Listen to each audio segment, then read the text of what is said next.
নবীজির গোলামের নবীজির আশেকের কোনো চিন্তা নাই।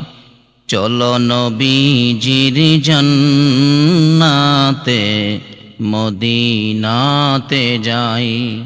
চলো নবীজির জান্নাতে মদিনাতে যাই। নবীজির গোলামের নবীজির আশেকের কোনো চিন্তা নাই। চলো নবীজির জান্নাতে মদিনাতে যাই। চলো নবীজির জান্নাতে মদিনাতে যাই। কে কে যাবে মদিনায়? মদিনাতে কান্দে নবী উম্মতের মায়ায়। কে কে যাবে মদিনায়? মদিনাতে কান্দে নবী উম্মতের মায়ায়। দিনে রজনী কান্দেন যিনি, দিনে রজনী কান্দেন যিনি, শুয়ে রোয়া যায়। চলো নবীজির জান্নাতে মদিনাতে যাই। চলো নবীজির জান্নাতে মদিনাতে যাই।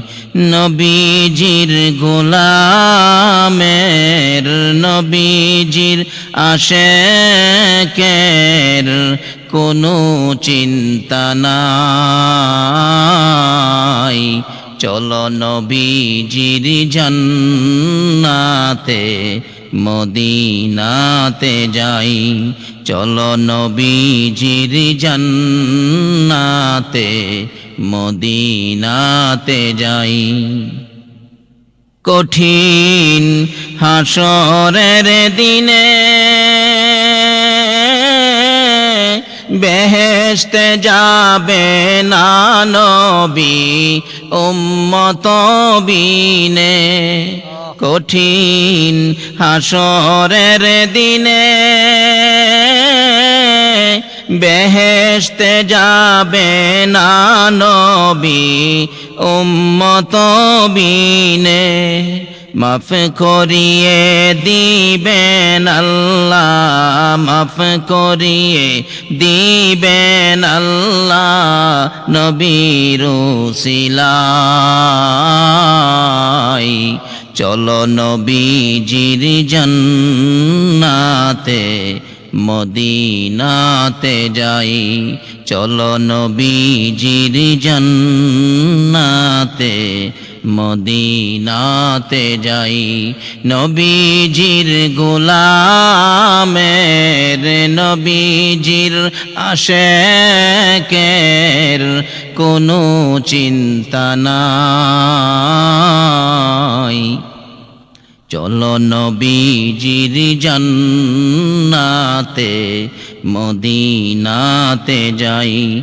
চলো নবীজির জান্নাতে মদিনাতে যাই। যে জন নবীর আশেকান হাসরেতে পাবে তারা মহান সম্মান। যে জন নবীর আশেকান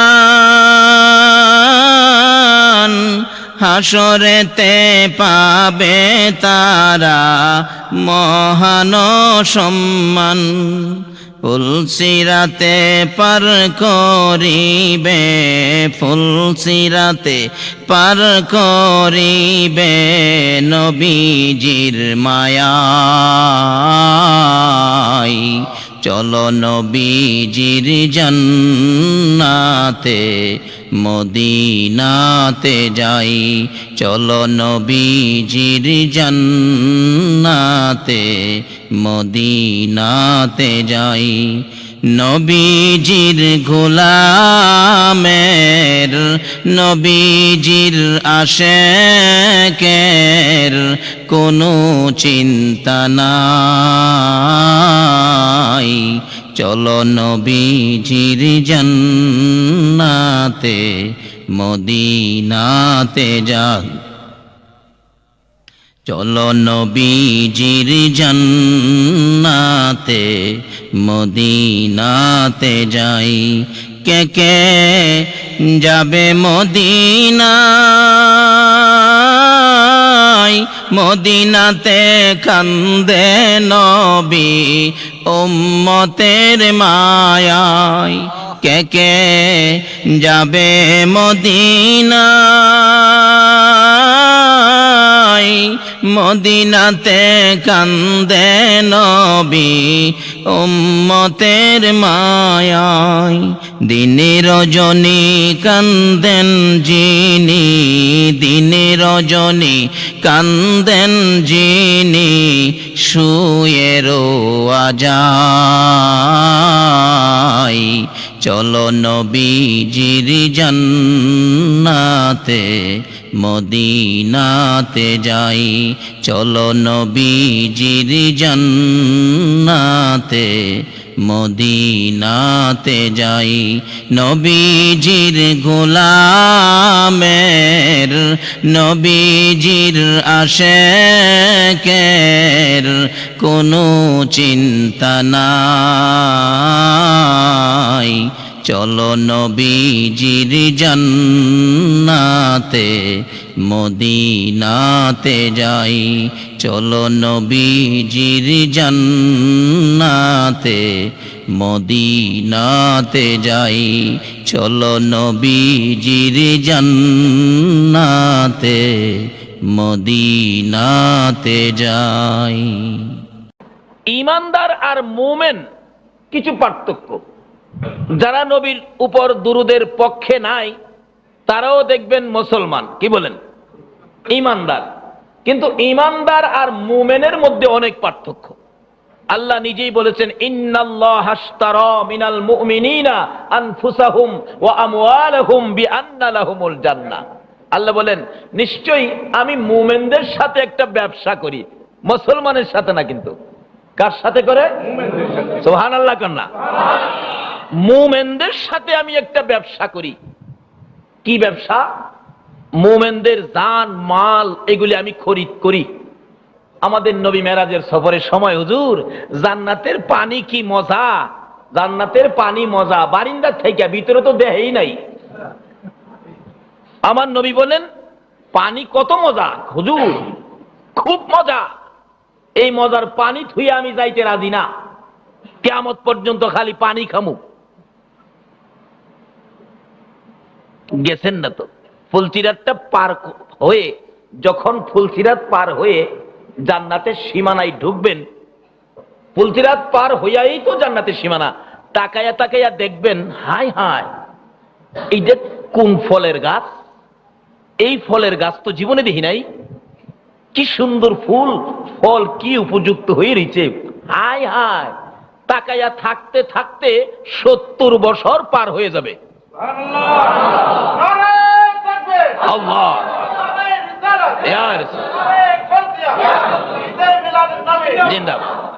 বলুন তো, 70 বছর তাকায়া থাকলে ফেরেশতারা পিছন দিয়ে ধাক্কা দিবে, কি ভাই সাহেব ধাক্কা দিয়েন না, জীবনে দেখি নাই, দেখালই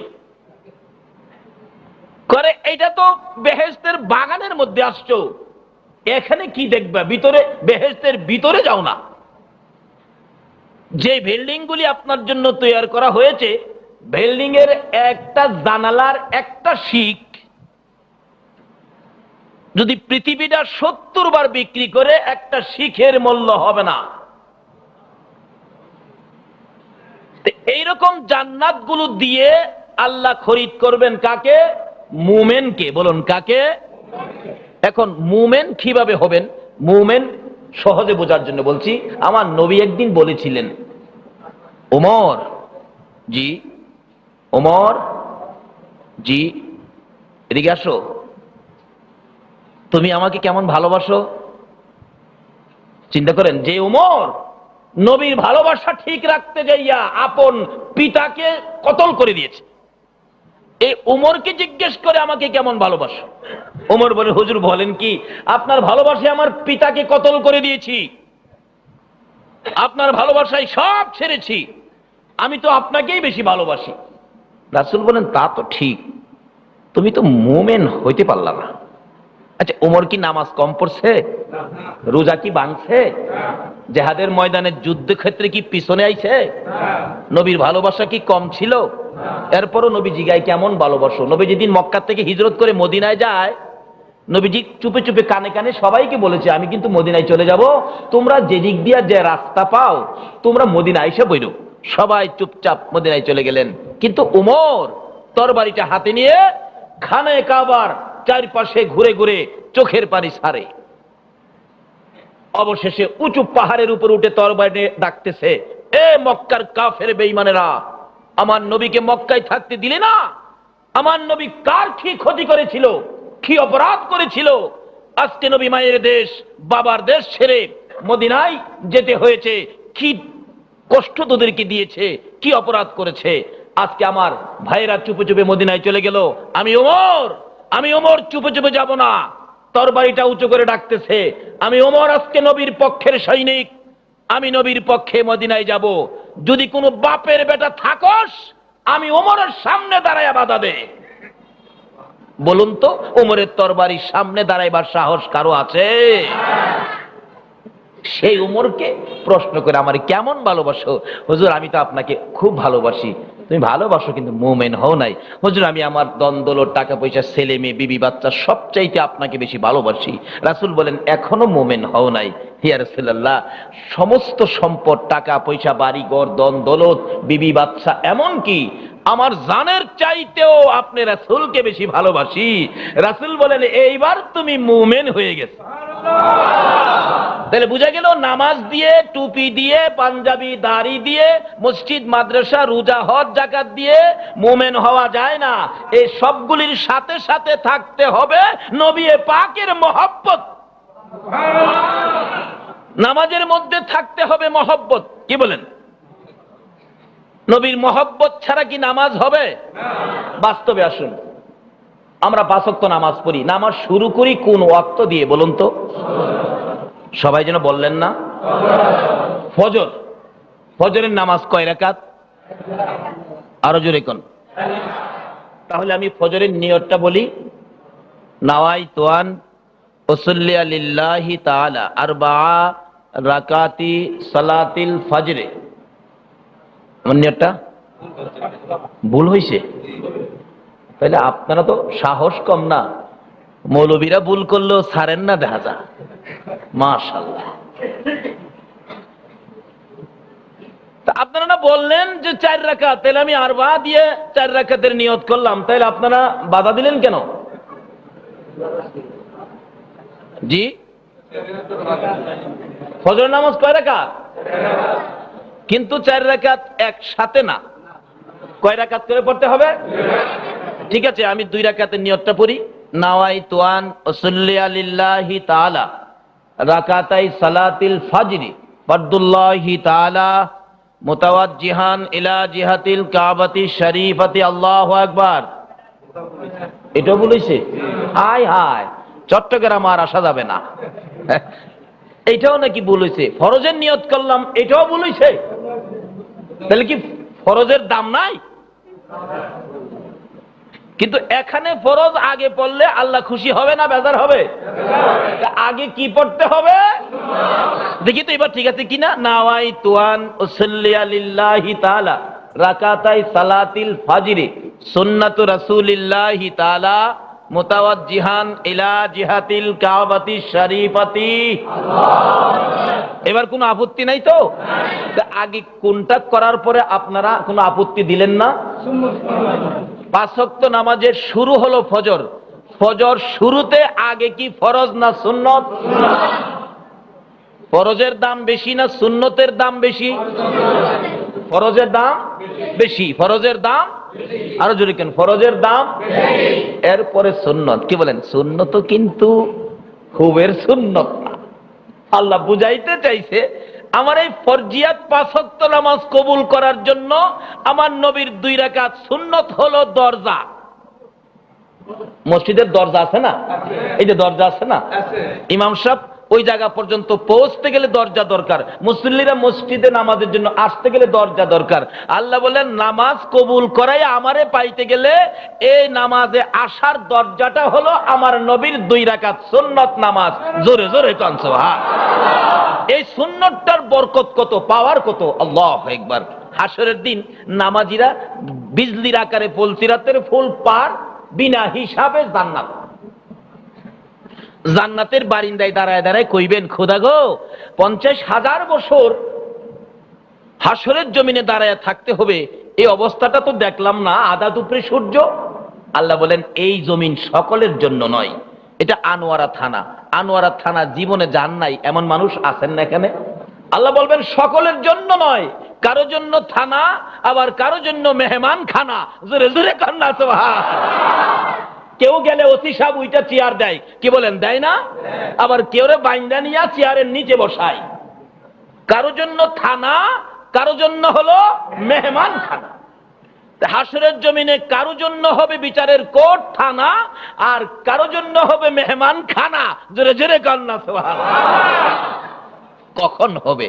আল্লাহ আল্লাহ বলবেন তোমরা তো মেহমান খানা, মেহমান, তোমরা তো থানার জন্য নয়। বলেন কি? শুনলাম 50,000 বছর দাঁড়ায় থাকতে হবে, এটা তোমরা দেখলাম না, ফুলসিরাতের ফুল পার হলাম না, আমরা তো বেহেশতের বারিন্দায়। আল্লাহ বলবেন চুপ থাকো, তোমাদেরকে বেহেশতের বারিন্দায় দিয়ে দিলাম। জিজ্ঞেস করবেন আপনারা কিসের বিনিময় আমরা এগুলি পার হয়ে চলে আসলাম? আল্লাহ বলবেন তোমরা ফজরের নামাজ পড়তে গিয়ে 2 রাকাত সুন্নত পড়ছিলে? জি, 2 রাকাত সুন্নত তো আমরা পড়েছিলাম। 2 রাকাত সুন্নত নামাজ পড়তে যেটুকু সময় লাগছিল, এটুকু সময়ের মধ্যে আমি আল্লাহ হাসরের কঠিন দিনের 50,000 বছর পার করে দিয়েছি।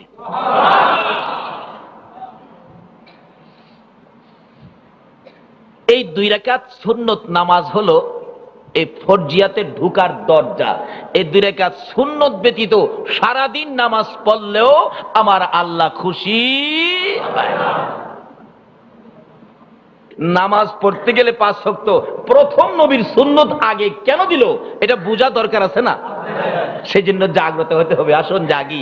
এখন বিশ্ব মুসলমান ঘুমিয়ে পড়ছে, বিদায় মুসলমানদের অধপতন।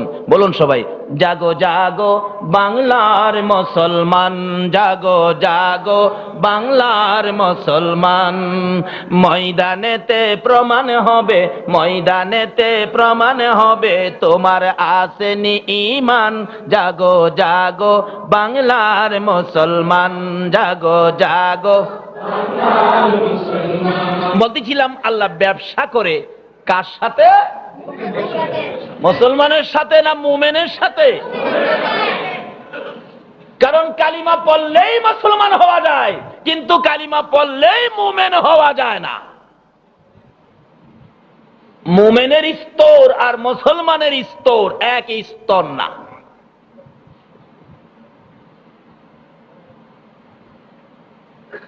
মা আয়েশা সিদ্দিকা রাদিয়াল্লাহু তাআলা বলেন, ইয়া রাসূলুল্লাহ, আকাশের তারা বরাবর কোন মানুষের নেকি আছে?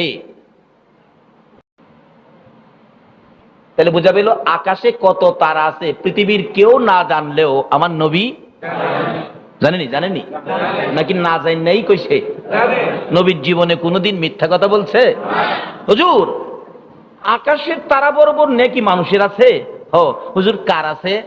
রাসূল বলেন ওমর ফারুক রাদিয়াল্লাহু তাআলা। মা আয়েশা সিদ্দিকা বলেন, ইয়া রাসূলুল্লাহ, ওমরের এত নেকি, আমি ভাবছিলাম আমার আব্বা আবু বকরের নেকি নিয়ে এত হয়। আমার নবী বলেন, শোনো আয়েশা, ওমরের নেকি হইল আকাশের তারা বরাবর। এমন যদি ওমরের মতো আকাশের তারা পরিমাণ নেকি সমস্ত পৃথিবীর মানুষের একজন একজন করে এরকম নেকি হয়, সমস্ত পৃথিবীর উম্মতের নেকি যদি এক পাল্লায় তুলে দেওয়া হয়, আবু বকরের নেকি যদি আরেক পাল্লায় তুলে দেওয়া হয়, আবু বকরের একজনের নেকির সাথে সমস্ত পৃথিবীর উম্মতের নেকি উজলে কোলাবে না। আচ্ছা, এই নেকিটা কি দিয়া কামাই করলো? এটা কি নামাজ দিয়া, রোজা দিয়া, হজ দিয়া, যাকাত দিয়া? না, এটা মাত্র ওই নবীর ভালোবাসার রোজগার কামাই। যেদিন নবী বলেছিলেন আবু বকর আমি হিজরত করব, মনে হয় সঙ্গী তুমি হবে, ওদিন থেকে আবু বকর 6 মাস পর্যন্ত একদিনও আরামের বিছনায় পিঠ লাগায় না, নবীর ভালোবাসায় দরজার কিনারে দাঁড়ায় থাকে। 6 মাস পরে ডাক দিলে জবাব দিলেন লাব্বাইকা ইয়া রাসূলুল্লাহ। পিছনের জানালা দিয়া বাহির হইয়া সামনে গেলে ইয়া রাসূলুল্লাহ চলুন। আবু বকর তুমি কি ঘুমাও নাই? হুজুর আপনি যে বলেছিলেন হিজরত করবেন, সঙ্গী হব আমি, ওই দিন থেকে আপনার সঙ্গী হওয়ার আশায় আল্লাহর কসম এই 6টা মাস একটা রাত্র আমি বিছানায় পিঠ লাগাই না। বলুন কার ভালোবাসায়? আল্লাহু আকবার। কিতাবে আসছে 3 ব্যক্তির জন্য জাহান্নামের আগুন হারাম। এক ব্যক্তি হলো যেই ব্যক্তির চোখ নবীর ভালোবাসায় জাগ্রত রয়েছে, নবীর ভালোবাসায় যাদের চোখে ঘুম দেয় নাই জাগ্রত রয়েছে, এই চোখের জন্য জাহান্নামের আগুন হারাম। আমার নবী বলেন আবু বকর তুমি কি 6 মাস পর্যন্ত ঘুমাও নাই? হুজুর আল্লাহর কসম একদিনও না। আমি ঘুমাইয়া থাকবো আর আল্লাহর রাসূল আবু বকর আবু বকর বলে ডাকবে, আমার দরজায় কষ্ট করবে, এটা আমি আবু বকর সহ্য করতে পারবো না। বিধায় 6 মাস পর্যন্ত একটা সেকেন্ড আমি রাত্রে ঘুমাই নাই। এইসব ওই রাত্রগুলো আমি নবীর ভালোবাসাই তোমার বাবা কাটিয়েছে, সেজন্য আমার ভালোবাসার বিনিময় আমার আল্লাহ আবু বকরকে এত নেকি দিয়েছে রে আয়েশা। সমস্ত পৃথিবীর উম্মতের নেকি যদি ওমরের মতো তারা বরাবর হয়, সবগুলো নেকি যদি এক পাল্লায় তুলে দেওয়া হয়, আমার ভালোবাসায় রাত্র কাটানোর নেকিগুলি তোমার বাবা আবু বকরের যদি আরেক পাল্লায় তুলে দেওয়া হয়, তোমার বাবার ওই ভালোবাসার নেকির সাথে ওই নেকি উজুনে কুলাবে না। এটা কিসের নেকি? কিসের নেকি? মহব্বত, ভালোবাসার নেকি। যে মহব্বত আর ভালোবাসার নেকির কোনো সীমানা নাই। নামাজের নেকির সীমানা আছে, রোজার নেকির সীমানা আছে, হজের নেকির সীমানা আছে, কিন্তু নবীর মহব্বতের নেকির কোনো সীমানা নাই।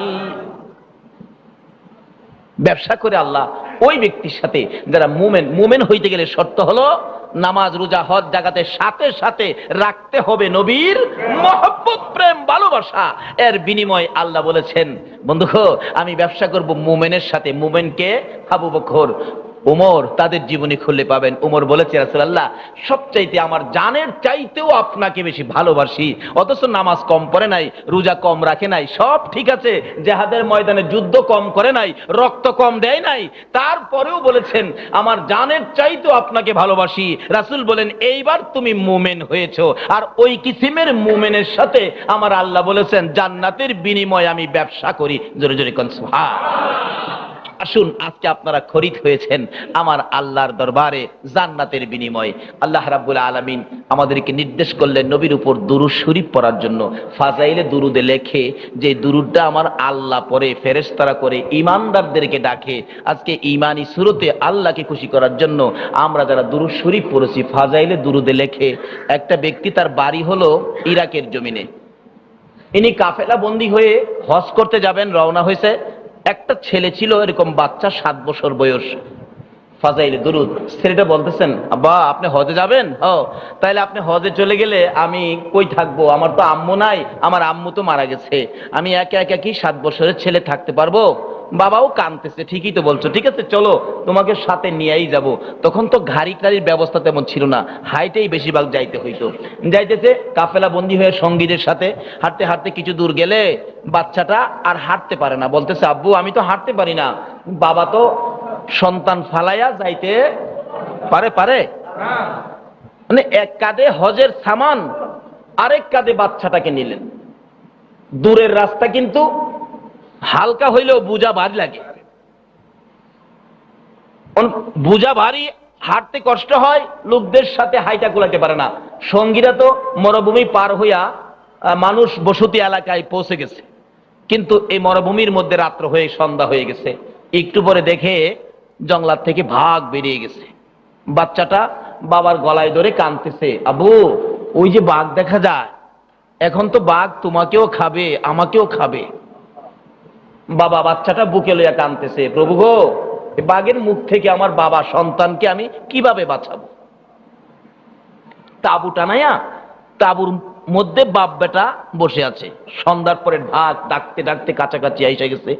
বাচ্চাটা বলে, আব্বু, বাবু, আল্লাহর নাম ভরসা করে ঘুমায় থাকো। ঘুমাইয়া গেছে। রাত্র 10টা 11টা দেখে চারদিক ভাগ একবারে কাছাকাছি, ডাক মারলে মাটি পর্যন্ত কেঁপে ওঠে। বাচ্চাটা ঘুম থেকে সজাগ হইয়া তার বাবাকে ডাকতেছে, ফাজাইলে দুরুদ, বাবা, বাবা, আব্বু, আব্বু, ভাগ এসে পড়ছে। আব্বু, 7 বছরের বাচ্চা, পাশে বাঘ, ধাক্কা দিতেছে বাবাকে, বাবা, বাঘ এসে পড়ছে। কয়েকটা ধাক্কা দেওয়ার পরে দেখে বাবা দুনিয়ায় নাই, বিদায় হয়ে গেছে। একদিকে মরুভূমি, মানুষ নাই, চারদিকে ভাগ, আবার বাবা মৃত। কন্ত বাচ্চাটা কেমন বিপদ। আজকে একটা মানুষ যেই ঘরে মারা যায়, দাফন করে আসলো, এই ঘরে মানুষ যাইতে ভয় পায়। একটা বাচ্চার সামনে বাবার লাশ, কাছে কেউ নাই, তার সাথে সাথে চারদিকে আবার বাঘ। বাচ্চাটা কানতে কানতে, ফাজাইলে দুরুদে লেখে, কানতে কানতে বাচ্চাটা বাবার মরদেহের উপর পইরা ঘুমায় গেছে। অনেক সময় দেখবেন বাচ্চা কানতে কানতে যেখানে কান্দে এখানে ঘুমায় গেছে। এমন সময় বাচ্চাটা দেখে কে যেন আইসা ডাকতেছে, এ বাবা, উঠো উঠো, কিসের বিপদ, উঠো। ওই 7 বছরের বাচ্চাটা বলেন, আমি ঘুম থেকে উইটা দেখি একটা পূর্ণিমার চাঁদের মতো একজন পার্সন, একজন ব্যক্তি আমাকে বলতেছে, বাবা, তুমি কিসের ভয়ে কাঁদতেছো, কি ব্যাপার? হুজুর, আপনি কে, কোত্থেকে আসছেন? চারদিকে ভাগ ডাকতেছে, বাঘের ভয়, আমার বাবাও মারা গেছে, এই জন্য আমি কাঁদতেছি। রাসূল বলেন, তুমি ভয় পাইও না, এই ভাগ একটাও তোমাকে ধরবে না। জিজ্ঞেস করলেন, হুজুর আপনি কে? আমি গুনাহগারের বন্ধু, উম্মতের কান্ডারি, নবী মুহাম্মদুর রাসূলুল্লাহ। বাচ্চাটা কাঁদতেছে, হুজুর, এই বিপদে আমি কিভাবে আপনাকে পাশে পাইলাম জানতে চাই। আমার নবী জবাব দেন, উম্মতের কান্ডারি নবী জবাব দেন, রে বালক, তোর বাবা প্রত্যেক দিন এশারের নামাজ পড়ে, বলুন এশারের নামাজ পড়ে না সারে? এশারের নামাজ পড়ে বিছানায় শুইবার আগে, রে বালক, তোর বাবা প্রত্যেক দিন 10 বার আমি নবীর উপর দুরূদ শরীফ মদিনা পাঠায়। জীবনে কোনোদিন 10 বার দুরূদ আমি নবীর মদিনায় না পাঠাইয়া তোর বাবা ঘুমায় না। আজকে যে তোর বাবা ঘুমিয়ে গেল, দুরূদ তো আমি পাইলাম না, আমি আর সইতে পারি না, আমার পাগল কই, কেন দুরূদ পড়ে না? তালাশে বেরিয়ে গেলাম, আইসা দেখি তোর বাবা ইন্তেকাল করেছে। এ বালক, ভয় পাইস না, এ বাঘ তোকে ধরবে না। আমি নবী যখন তোর পাশে এসে গেছি, আর তোর কোনো ভয় নাই। হুজুর, আমার বাবা কিনে আমি কি করব? কেউ নাই, কোনো মানুষ নাই, আমার বাবার কাফন দাফন আমি কিভাবে করব? এমন সময় রাসূল বলেন, চিন্তা করিস না রে, তুই বসে থাক, আমি ব্যবস্থা করতেছি। আমার নবী চলে গেলেন। কিছুক্ষণ পর ওই বালকটা বলেন, হাজার হাজার লোক আইসা ভরে গেছে মরুভূমি, সাদা দাড়ি, টুপি, পাঞ্জাবি, এরকম সুন্দর লোক। একজন কাছে আসলে জিজ্ঞেস করলাম, আপনারা কোত্থেকে আসছেন? আমি তো কোনোদিন আপনাকে দেখি নাই। লোকটা জবাব দিল, এরে বাবা, আমাকে চিনলি না? আমি হলো আদি পিতা আদম নবী। আপনি আমাকে চিনলেন না? আমি জাতির পিতা ইব্রাহিম নবী। এইভাবে সকলে পরিচয় দিলেন বাচ্চার হাতে। জিজ্ঞেস করলেন, আপনারা কিভাবে আসলেন? সকলে এক বাক্যে বলতেছেন, এরে বালক, সকল নবীদের নবী যিনি, সাইয়্যিদুল মুরসালিন যিনি, রাহমাতাল লিল আলামিন যিনি, ওই নবী আমাদেরকে নির্দেশ করেছে, তোমরা যাও, জলদি করে যাও। আমার একটা পাগল 10 বার দুরূদ না পড়ে ঘুমাইতো না, জলদি করে যাও রে, জলদি করে যাইয়া তোমরা আমার ওই পাগলের কাফন দাফনের ব্যবস্থা করো। জোরে জোরে কোন সুবহান। তাহলে এই দুরূদের আমলে নবী খুশি হয় না বেজার হয়? নবী খুশি হইলে আল্লাহ খুশি না বেজার? তারপরে কি জান্নাত আপনার চাইতে হইব, না জান্নাত আপনার পিছে পিছে যাইব? আল্লাহু আকবার কান্না। বালকটা বলেন, হুজুর, আমার বাবা প্রত্যেকদিন 10 বার দুরূদের আমল করার কারণে আপনি আমার বাবারে এমন মায়া করলেন, এই ব্যবস্থা করলেন। কহো, শুধু এখানে না তো, আর কোনো বিপদ তোমার বাবার হবে না। এক সাহাবী বলেন, ইয়া রাসূলুল্লাহ, আমি তো একটা নিয়ত করেছি। কি নিয়ত? আমি ফরজ সুন্নত ওয়াজিব, ফরজ সুন্নত ওয়াজিব এই কাজগুলি শেষ করার পরে যেটুকু সময় আমার অবসর থাকবো, এই সময়টা 4 ভাগ করে 1 ভাগ আপনি নবীর উপর দুরূদ শরীফ পড়বো। রাসূল বলেন ভালো ভালো, খুব ভালো, যদি পারো আরো বেশি করো। হুজুর তাহলে 2 ভাগ আপনার প্রতি দুরূদ শরীফ পড়বো। রাসূল বলেন খুব ভালো, পারলে আরো বেশি করো। হুজুর তাহলে 3 ভাগ আপনার প্রতি দুরূদ শরীফ পড়বো। রাসূল বলেন খুব ভালো, পারলে আরো বেশি করো। আচ্ছা 3 ভাগের পরে আর কয় ভাগ থাকে? ওই সাহাবী বলেন ইয়া রাসূলুল্লাহ, আল্লাহর কসম আমি ফরজ সুন্নত ওয়াজিবের পরে যেটুকু সময় পাবো আর কোন তাসবিহ তাহলিল আমি করব না, এই সব সময়টুকুন আপনি নবীর উপর দুরূদ শরীফ পড়বো। রাসূল বলেন সাহাবী আমার উপরে ওয়াজিব হয়ে গেছে তোমাকে নিয়ে জান্নাতে যাওয়া। তাহলে এই দুরুদের আমল আমাদের থাকলে লাভ হবে না লস হবে? যার আমলে দুরুদ যত বেশি হবে হাসরের কঠিন দিনে নবী তত আপনার কাছে রবে।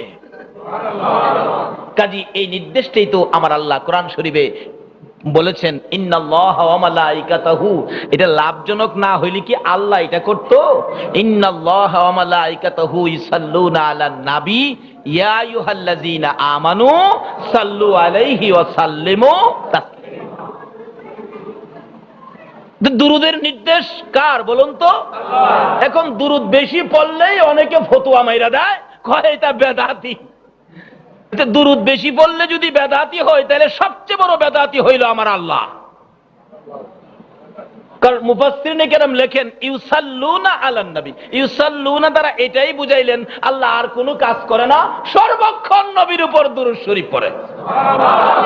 আল্লাহর চেয়ে বেশি দুরূদ পৃথিবীর কেউ করতে পারে না।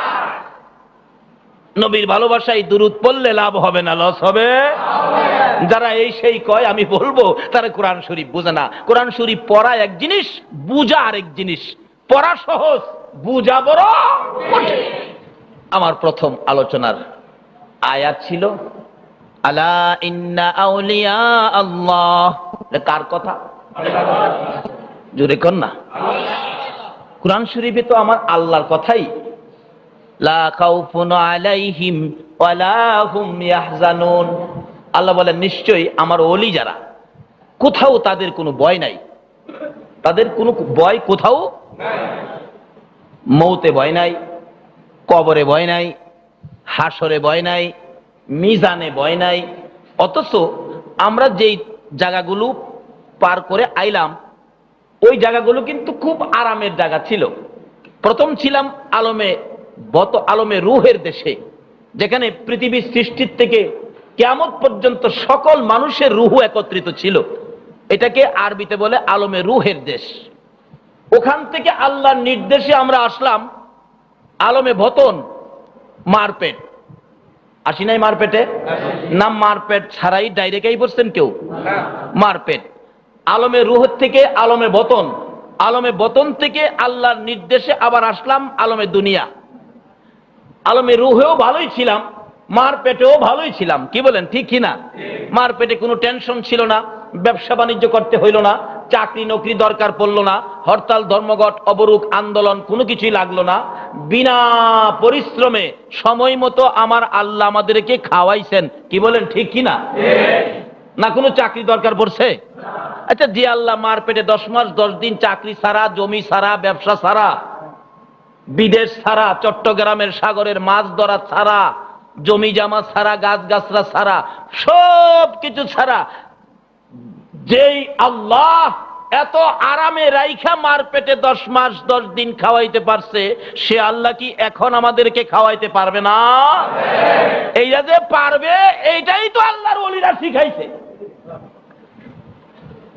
এক একজন ওলির দরবারে যায় দেখেন হাজার হাজার মানুষ পয়রা খাইতেছে, অথচ আল্লাহ কয় আমার পাগলটা তারাইছস, তারা তো সৃষ্টি করছি আমি।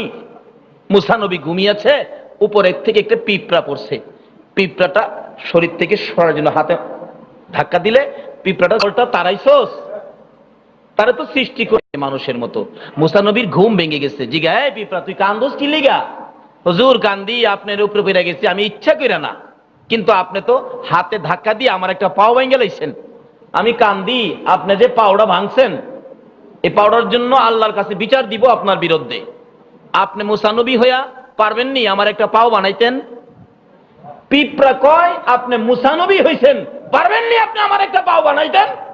যে বলুন তো, একটা পিঁপড়ার পাও বানাইবার ক্ষমতা পৃথিবীর কারো আছে? মুসা নবী বেহুশ হয়ে গেলেন, আল্লাহ আমাকে মাফ করো। একটা পিঁপড়া আমাকে কি শিক্ষা দিল? একটা পিঁপড়ার পাও বানাইবার ক্ষমতা কোনো মানুষের নাই, পিঁপড়াটা বানাইছে কে? আচ্ছা, পিঁপড়ারে আল্লাহ বেশি মায়া করে না মানুষরে বেশি মায়া করে? মানুষটা যদি বিধর্মীয় হয় বানাইছে তো আল্লাহ, মানুষটা যদি হিন্দুও হয় বানাইছে তো আল্লাহ।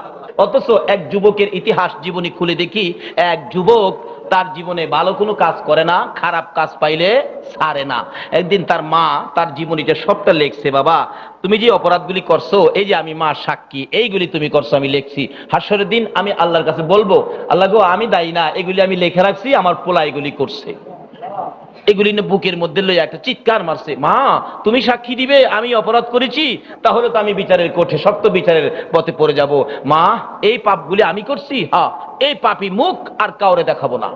মার হাতের লেখা দলিল সহ একটা দৌড় মারছে, দৌড় মাইরা পাহাড়ের উপরে গিয়ে উঠছে, নিরিবিলি যেখানে কোনো মানুষ নাই, বসে বসে দলিল পড়ে আর কান্দে, এই পাপ আমি করছি, প্রভু গো এই মুখটা আমি কেমনে দেখাবো, আমার তো লজ্জা করতেছে। এই পাহাড় পাহাড় তোর মধ্যে আমাকে একটু নিরিবিলি জায়গা দে, এই পাপী মুখ পাপের বোঝা লইয়া তোর মধ্যে বসে থাকি, আমি কাউরে মুখটা দেখাবো না। পাহাড় থেকে আওয়াজ আসতেছে, ও পাপী বেরিয়ে যাও এখান থেকে, তোমার মতো পাপীকে আমি রাখবো না। বেরিয়ে গেলেন, লজ্জা পাইলেন, যে সাগরের কিনারে দাঁড়ায় কাঁদতেছে, হে সাগরের পানি, তোর ভিতরে কত তাদের মাখলুক কত কিছু বাস করে, আমাকে একটু জায়গা দিবি, এই পাপী মুখটা লইয়া তোর মধ্যে লুকাইয়া থাকি, আমি তো তোমারই বান্দা, তুমিই তো আমাকে সৃষ্টি করেছো। আজকে আমি ভুল করেছি, অন্যায় করেছি, বুঝতে পারি নাই, পাপ করেছি। মা দলিল লিখেছে, মাবুদ গো মার হাতের দলিল সহ পাপের বোঝা লইয়া যার কাছে যাই গো দরজা বন্ধ করে দেয়, পাপী বলে আমার কেউ জায়গা দেয় না। হ্যাঁ মাবুদ আমার আল্লাহ তুমি কই গো, আমি পাপী বলে আমার কেউ জায়গা দেয় না, কিন্তু হাতের দলিল সহ পাপের বোঝা লইয়া সৃষ্টি করেছো, ও আমার আল্লাহ তুমি কি একটু জায়গা দিবানি? দিবা, তুমি দিবা, কেউ তো জায়গা দেয় না, কিন্তু আমি তো তোমার সৃষ্টি, তোমার বান্দা। সঙ্গে সঙ্গে গায়েবী আওয়াজ হচ্ছে, আল্লাহু আকবার, শোনা যায় আকাশে, আরে পাপী পাপী রে, ও যুবক জীবনে কত গুনাহ করেছো, গুনাহগার বলে কেউ তোমাকে দেখলে সবাই দরজা বন্ধ করে দেয়। পাপী রে, আমি আল্লাহ এখনো দরজা বন্ধ করি নাই, তোর জীবনের সবগুলো পাপ লইয়া একবার আমার আল্লাহ কইয়া, তোমাকে দেখলে সবাই একবার যদি আমার জীবনের পাপগুলো লইয়া আল্লাহ কইয়া ডাক দিবি রে, আমি আল্লাহ তোর সবগুলো গুনাহ মাফ করে আমি আল্লাহ কুদরতি কুলে উঠাইয়া নেব। বান্দার প্রতি আল্লাহ মায়া আসেনি?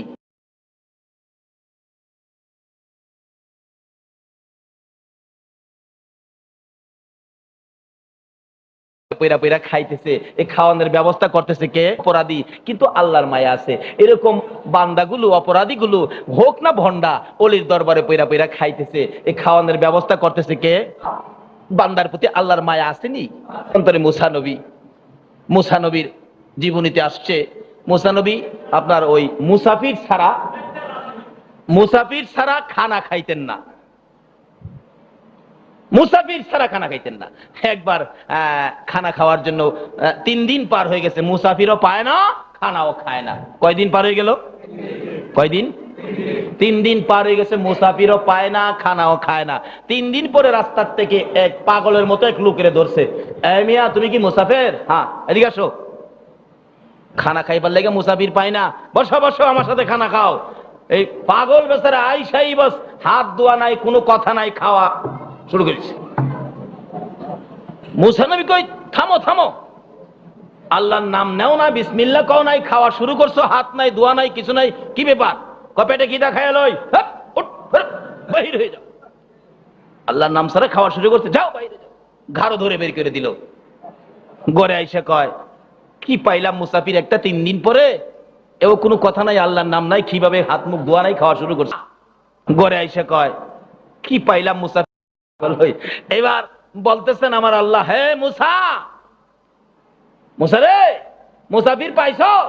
আর খিয়ের পাইলাম, 3 দিন পর্যন্ত খাই না, আজকে যাও একটা পাইলাম, আনলাম খাইতে, কি কয় না কয় খাওয়া শুরু করছে, তোমার নাম লয় না, হাত মুখ ধুই না। আল্লাহ কয় মুসা তারপরে কি করছোস? ঘাড় ধইরে বের করে দিছি। আমার আল্লাহ কয় মুসা রে, এই লোকটার বয়স হয়েছে 70 বছর। কত বছর? 70 বছর পর্যন্ত আমি আল্লাহ খাওয়াইতে পারলাম, তুই মুসা কি এক ওয়াক্ত খাওয়াইতে পারলি না? আমার আদরের বান্দাকে আমি যদি 70 বছর খাওয়াইতে পারি, তুই কি একদিন খাওয়াইতে পারলে না? তাই বলতেছিলাম মুসা নবীর মতো সব পাগল দেখলে গাঢ় ধরে ধাক্কা দেয়, দেয় কিনা কন? এই জন্য বলতেছেন খাদেম সাহেব, খরমপুর মাজারের খাদেম, উনি বললেন হুজুর মসজিদ করলেন, মাদ্রাসা করলেন, এতিমখানা করলেন, একটা পাগল খানা তো করলেন না। তারা তো আল্লাহর মাখলুক, না খায়া রাস্তায় রাস্তায় ঘুরছে, কারো কাছে গেলে ধাক্কা দেয়, মারে, তারে তো খাওনের ব্যবস্থা করে না। আপনারা কি করেছেন? আল্লাহর কসম আমি পারলাম না তার প্রশ্নের জবাবটা দিতে, আমি আটকা পড়ে গেছি। অথচ এই কিসিমের পাগলদের খাওনের ব্যবস্থা কোথায় বলুন তো? ওলিদের দরবারে। বলুন কার দরবারে? আল্লাহ নিজে বলতেছেন ইত্তাকুল্লাহ, তোমরা যদি আমার ওলি হইতে চাও তোমাদের আমলে থাকতে হবে ইত্তাকুল্লাহ, আল্লাহর ভয়। 2 নম্বরে থাকতে হবে ফাত্তাবিউনি ইউহিব্বুকুমুল্লাহ, থাকতে হবে আমার নবীর মহব্বত। 3 নম্বরে থাকতে হবে ওয়াবিল ওয়ালিদাইনি ইহসানা, মা বাবার সাথে ভালো ব্যবহার। এই 3টা গুণ, 3টা আমল থাকতে হবে আমার নবীর মহব্বত। 3 নম্বরে থাকতে হবে ডাইরেক্ট ডাইরেক্ট ডাইরেক্ট, সেটা হলো অলির দরবারে গোলামি করতে পারলে, অলির দরবারে হাজিরা দিতে পারলে ডাইরেক্ট আবার অলি হয়ে যায়। কার কথাই? কার কথাই? অলিদের কথাই। কারণ অলিরা তো বন্ধু, বন্ধু কইছে বন্ধু গো, এই আল্লাহর অলিরা এরকম বলতে পারে, আল্লাহ গো তার বাড়াবুড়া নাই, অলি বানায় দাও, জোরে জোরে খান না সুবহানাল্লাহ। কিন্তু এটা কি অলিদের সাথে সম্পর্ক রাখলে নাকি না রাখলে? আসুন গাউসে পাকের জীবনী খুলুন, গাউসে পাকের দরবারে একদিন শেষ রাতে আল্লাহর অলি গাউসে পাক তাহাজ্জুদের নামাজ পড়ার জন্য শেষ রাত্রে বাহির হইছে। বাহির হইয়া ঘরের সামনেই উজু করতেছিলেন, এই ফাঁকি দিয়া এক চূড়া বেড়া ঢুকছে। চূড়া বেড়া, চুর আসেনি চট্টগ্রাম? থাকলে ভালো কথা। চূড়া বেড়া ঢুকছে ঘরের মধ্যে, ঢুকে বলতেছে হ্যাঁ কত কষ্টে চট্টগ্রামে ঢুকতে হয়, আর দরজা খোলা পাইছি ঢুকলাম, এখন তো মন মত চুরি করব। কিন্তু গাউসে পাক উজু করতেছে পূর্ব দিকে তাকাইয়া, ঘর পশ্চিম দিকে। উনি ঘরের বাহিরে উজু করতেছে আর বলতেছে বাবা তুমি রাত্রে আইসো চুরি করতা, আমার ঘরে তো দিনে এই মানুষ কিছু পায় না। সে ঘরের মধ্যে ঢুকে বলতেছে হ্যাঁ কত কষ্ট করে ঘরে ঢুকতে হয়। আরে অলিদের নেক নজর পড়লে আল্লাহু আকবার, একজন অলির নেক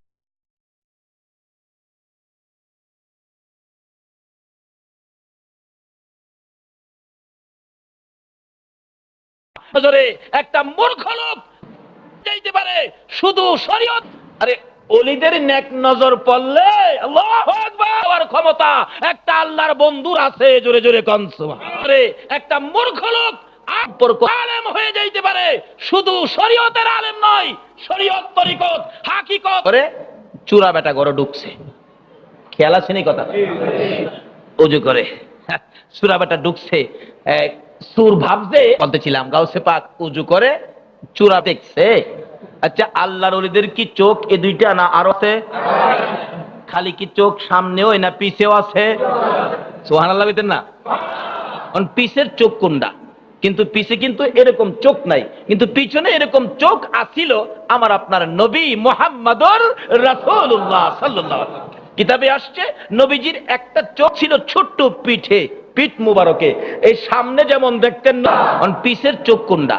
কিন্তু পিছে, কিন্তু এইরকম চক্ষু আর কোন মাখলুক কোন সৃষ্টির নাই। কিন্তু অলিদের একটা চোখ আছে, সেটা কোন চোখ বলবো? বলবো কোন চোখ? অলিরা সামনেও দেখ, কিন্তু অলিদের একটা চোখ আছে, সেটা কোন চোখ বলবো? বলবো? অলিদের কাছে যান, সবক দেয়, বলবো? বলবো? বলবো কোন চোখ? কয় না? কয় না? বাম স্তনের 2 আঙ্গুল নিচে লতিফায়ে কলব, যেখানে একটা গোশতের টুকরা আছে, যেই টুকরাটা সবসময় আল্লাহর জিকির করে, এ কাল, এটা এমন একটা জায়গা, কবি বলেন মান্না গঞ্জাম দর জমিন ও আসমা লেকে গঞ্জাম দর কলব মোমেনা। আল্লাহ বলেন আমি আল্লাহ এত বড়, আমার জায়গা আসমানে হয় না, জমিনে হয় না, কিন্তু মুমিনের কলবে আমার জায়গা হয়। রাসূল বলেছেন কুলুবিল মুমিন, মুমিনের কলবটা হলো আমার আল্লাহর আরশ, আর এই আরশ হলো বাম পাশে। কোন পাশে? আচ্ছা, আল্লাহ নিজে জায়গাটা বাইসা নিলেন বাম পাশে, আচ্ছা ডাইন পাশটা খালি কেন? মুমিনের কলবটা হলো আমার আল্লাহর আরশ, আর এদের চোখে এইগুলি বুঝে শেষ করতে পারবেন না। এলমে মারেফতে যান।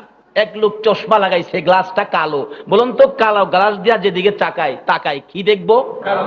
আর যদি কন, আচ্ছা এর যদি অন্য অন্য কালার বুঝাইতে চান সহজে হাই বুঝবো? কারণ শরীয়তের খালি কালো চশমা দিয়া একটা দিয়া রাখেন না, এটা মাঝে মাঝে চেঞ্জ কইরা অন্য অন্য গ্লাসের অন্য কালারের গ্লাস লাগাইন, কারণ আল্লাহ পৃথিবী সাজাইছে 4 রঙে। বলুন কয় রঙে? বুঝাইতে চান সহজে হাই বুঝবো? কারণ শরীয়তের খালি কালো চশমা কি কম মারেফত, এইগুলি যারা বুঝছে তাদের মধ্যে হিংসা নাই, মারামারিটাই রাস্তা, তারা কি নাই, কাটাকাটি নাই, হিংসা বিদ্বেষ নাই, দলাদলি নাই, একদম সোজা একটাই রাস্তা তারা খোঁজে, কিভাবে আল্লাহ আর আল্লাহর রাসূল, এগুলি যারা বুঝছে তাদের মধ্যে হিংসা নাই। আল্লাহর ওলিদের খেলা কত যে মজার খেলা।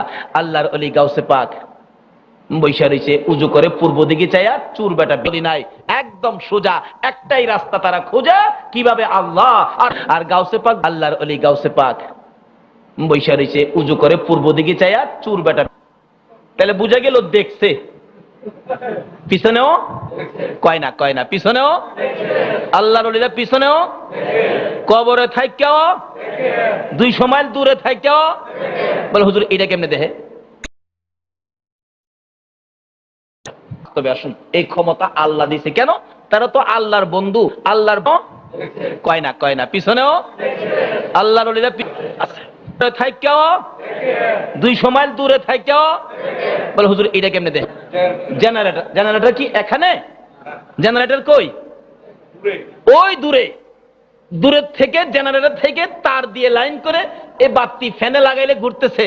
ঠিক এমনই ভাবে আল্লাহর পক্ষ থেকে, আল্লাহর শক্তির গোডাউন থেকে একটা জেনারেটরের লাইনের মতো লাইন আল্লাহর ওলিদের কাছে দেওয়া হয়েছে, তার দিয়ে লাইন করে এই বাতি ফ্যানে লাগাইলে পিছনেও দেখে। কারণটা কি বলছিলাম? বাম স্তনে 2 আঙ্গুল নিচে, বাম দিকে আল্লাহর আরশ, ডান দিক খালি কেন?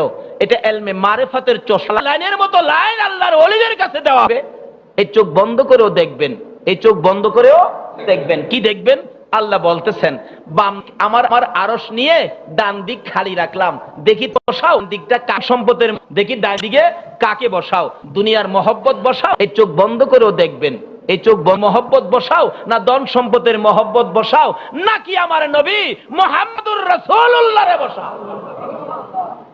মহব্বত বসাও না বিবির মহব্বত বসাও না ধন? শরীয়তের দৃষ্টিতে তোমরা বুঝেছো আমি আল্লাহর আরশ, বাম দিক রেখি। মারফতের দৃষ্টিতে মারফতের চশমা লাগাইয়া দেখো, এ ডান দিকে কেবলে খানো যায়। এবারে যারা আল্লাহর ওলি হয়েছে তারা ডান দিকে আমার নবীর ভালোবাসা চশমা লাগাই বসাইছে। মদিনা যাব কেমন দেখো, নবীজির প্রেমের আগুন জ্বলিয়ে কাকে বসানো যায়।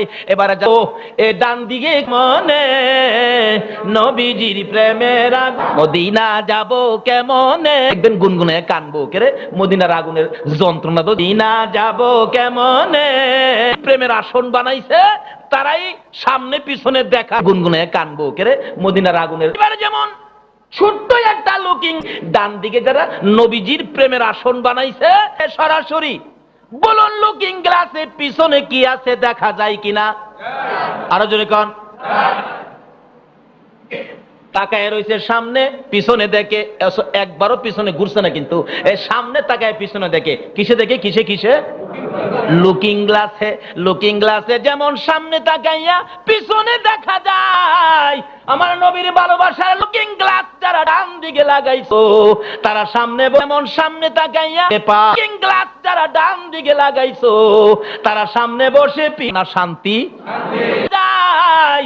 আমার নবীর ভালোবাসার লুকিং গ্লাস যারা ডান দিকে লাগাইছো তারা সামনে বসে পিছনে দেখতে পায়। আল্লাহর আরশ ডাইন সাইড খালি রাখছে। আল্লাহ কই দেখি এখানে কে আমার নবীরে বসাই। দেখছেন কিভাবে সিস্টেম করছে?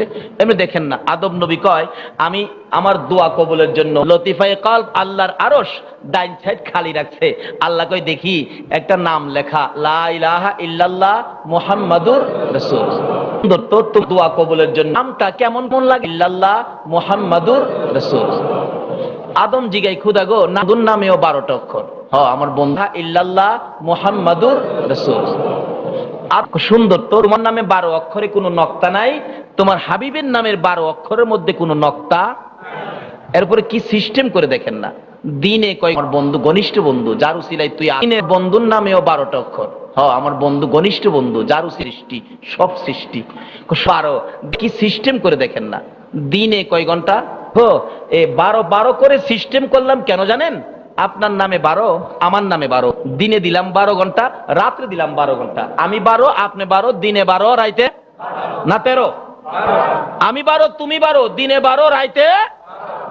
আওয়াজ করে কইলে কি হয়? কষ্ট হয় আপনাদের? সিস্টেমটা কি বুঝাইতে পারতেছি না? আল্লাহ কয় আমার নামে 12, তোমার নামে 12, দিনে দিলাম 12, রাইতে দিলাম না 12, দিনে দিলাম 12, রাইতে দিলাম রাইতে 12 ঘন্টা। বন্ধু তোমার নামে 12 অক্ষর, রাইতে দিলাম। ও এটা বাট করি, দিনে যখন 12 ঘন্টা এটা একজনে নেই, রাত্রে যখন 12 ঘন্টা এটা একজনে নেই। নবীরে প্রশ্ন করলেন আমার আল্লাহ, বন্ধু গো আপনি কি দিন নিবেন না রাত নিবেন? দিনে আপনি কি দিন নিবেন না রাত নিবেন? নবীজি কয় খোদা গো রাত্রে তো মানুষ ঘুমায় থাকে, আমিও ঘুমায় থাকবো, রাখো আপনি কি? নবীরে প্রশ্ন, কাজী আমার দিনের 12 ঘন্টা দেন। সুবহানাল্লাহ কেটেন না? কোন 12 ঘন্টা চাইছে? এই জন্য দেখেন আমার নবীরে মানুষে কোন নবী কয়? কোন 12 ঘন্টা চাইছে? এই জন্য দেখেন আমার নবীরে মানুষে কোন নবী? সুবহানাল্লাহ কেটেন না? কোন 12 ঘন্টা চাই? রাত্র কেন নিল? আর যেরকম কেন নিল? মাবুদ গো এই রাত্র নিয়া তুমি কি করবা গো আল্লাহ? আমার আল্লাহ কয় বন্ধু গো রাত্র নিলাম। মাবুদ গো একবার 2বার নিয়া তুমি কি করবা গো আল্লাহ? আমার আল্লাহ কয় বন্ধু গো রাত্র নিলাম। আর যেরকম কেন নিল? মাবুদ গো এই রাত্র নিয়া করবা গো আল্লাহ। যাও রাত্রের বড় দিন আমারে দিলা, রাত্র তুমি রাখলা, তুমি তো রাত্র দিয়া কিভাবে রাত্র দিলাম বন্ধু? 12 রাত্রে 12, দিনে 12, আমার নামে 12, তোমার নামে 12, 24 অক্ষরের কালিমা লইয়া এই 24। আমার আল্লাহ বলেন বন্ধু গো যাও রাত্রের 12 উম্মতের দিয়ে দিলাম। একবার যদি এই 24 অক্ষরের কালিমাটা পাঠ করে, এই 24 অক্ষরের কালিমা সারাদিন 24 ঘন্টার অপরাধ লইয়া একবার যদি 24 অক্ষরের কালিমাটা